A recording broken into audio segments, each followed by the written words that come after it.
নমস্কার, ব্রেকিং বাংলায় আপনাদের স্বাগত। আমি জয়ন্ত মজুমদার।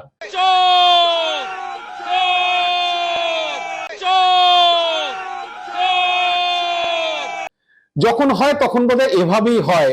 কেউ হয়তো অনেক সময় অনেক কথা বলে ফেলেন, বলতে গিয়ে আসলে যে নিজেই ফেঁসে যাচ্ছি বা আমি আরেকজনকে ফাঁসিয়ে দিচ্ছি, সেসব দিকবিদিক জ্ঞান বোধহয় তাদের থাকে না।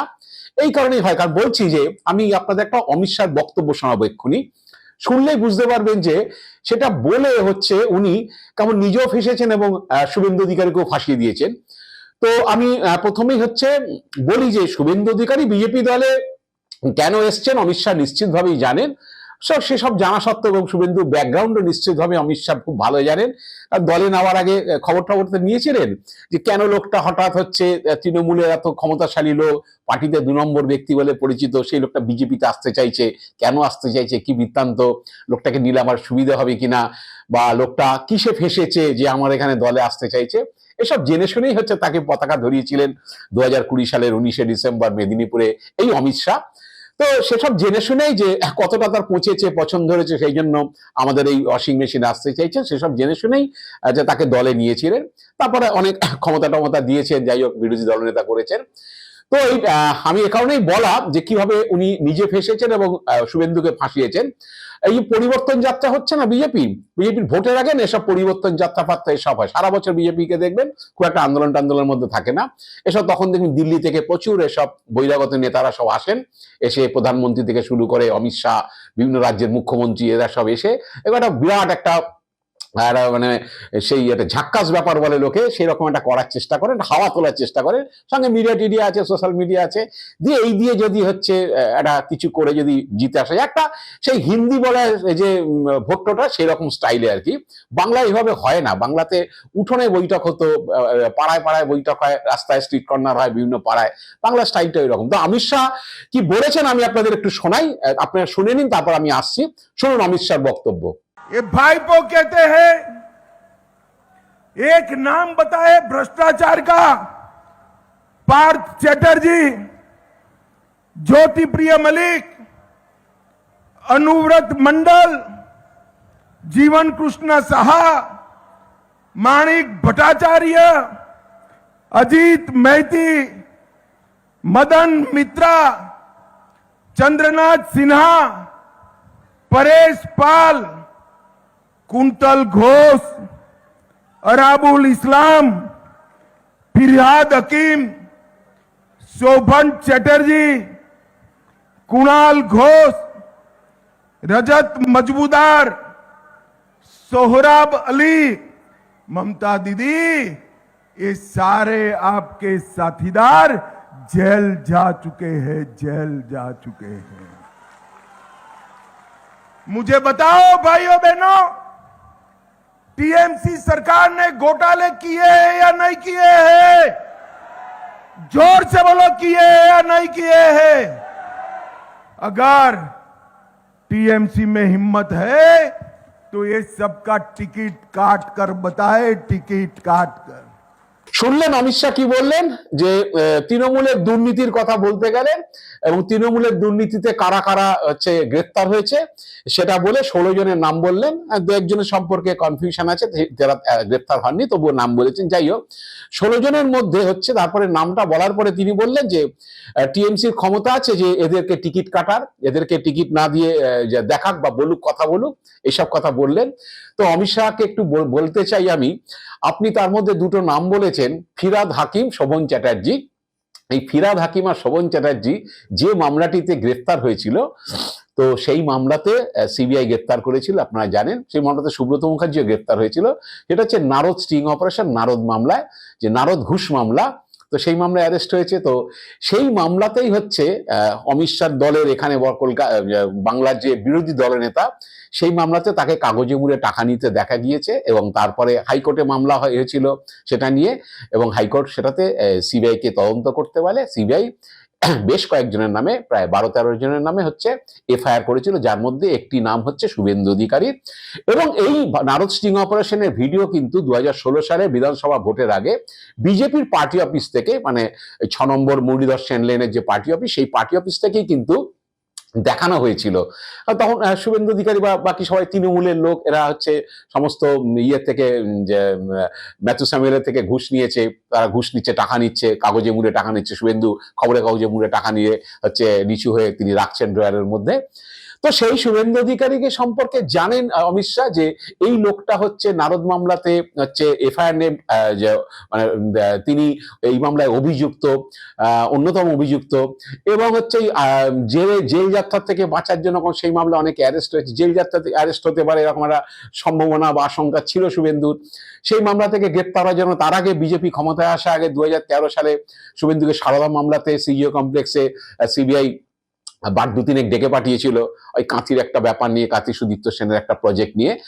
সুদীপ্ত সেন কিছু লিখেছিলেন চিঠিতে যে তারা সেই সময় যে শুভেন্দু কাঁথির নেতা বা পূর্ব মেদিনীপুর নেতা বা কাঁথি পুরসভা তাদের পরিবারের লোকের হাতে সব চেয়ারম্যান তাদের বাড়ি থেকে, তো সেই জন্য টাকা হয়েছিল। তা তখন বিজেপি ক্ষমতায় আসেনি। 14 সালে আসার পরে যখন 16 সালে নারদ স্টিং অপারেশনের ভিডিও দেখালো বিজেপি অফিস থেকে, তখন শুভেন্দু এক্সপোজড হলো এবং হচ্ছে সেটা জেনে শুনে হচ্ছে শুভেন্দুকে তারা দলে নিলেন।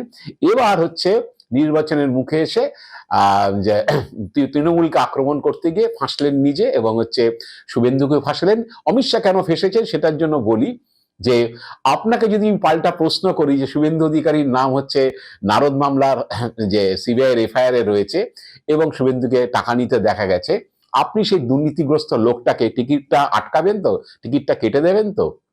কারণ 21-এ টিকিট দিয়ে দিয়েছেন অলরেডি, সে নন্দীগ্রাম থেকে জিতে বিরোধী দলনেতা হয়েছে। আপনি যখন এত বুকনিবাজি করছেন মথুরাপুরে দাঁড়িয়ে, তা আপনি বলুন যে যারা আমার দলে আমার দলে ভ্রষ্টাচার, আপনাদের কথা ভ্রষ্টাচার, দুর্নীতি তো বলেন না হিন্দিতে, যারা ভ্রষ্টাচার করে তারা আমাদের দলে, তাদের স্থান নেই। তা শুভেন্দু তো অভিযুক্ত সিবিআই মামলাতে, তার টিকিটটা কেটে দেখান। কারণ শুনেছি যে বিজেপিতে যে টিকিটগুলো বন্টন হয় এই বিধানসভা লোকসভাতে, আপনি শেষ কথা, কারণ হচ্ছে সব রাজ্য থেকে আসে একটা যে আপনাদের সংসদীয় কমিটি আছে যারা টিকিটগুলো পাস করে, সেখানে নরেন্দ্র মোদীও আছে, কিন্তু যেটা শোনা যায় যে নরেন্দ্র মোদী সব টিকিট ফিকিটের ব্যাপারে সব উনি ওর মধ্যে থাকেন না। এটা মূলত হচ্ছে অমিত শাহ তিনি আপনি করেন এবং হচ্ছে পার্টি প্রেসিডেন্ট যাই বলুক না কেন, লাস্ট ভার্ডিক্টটা আপনি দেন যে কোন সিটে কে হবে। আপনার গ্রিন সিগন্যাল পড়লেই সেটা পাস হয়ে যায়। তো এবার হচ্ছে টিকিটটা এবার বিধানসভা ভোটে যখন দেওয়া হবে তখন এই তালিকাটা তো আপনার সামনেই পড়বে। এবার নবীন নিতিন প্রেসিডেন্ট আছেন, তিনি থাকবেন, আমাদের রাজ্য সভাপতি শুভেন্দু কি বলে শ্রমিক ভট্টাচার্য বিজেপি রাজ্য সভাপতি তিনিও থাকবেন, আপনাদের সংসদীয় কমিটির যে মেম্বাররা তারাও থাকবেন। তা আপনি চাইলেই বলতে পারেন যে এইসব দুর্নীতিগ্রস্ত লোক, নারদ মামলায় সিবিআই এফআইআর এর নাম আছে, এদেরকে টিকিট দেওয়া যাবে না।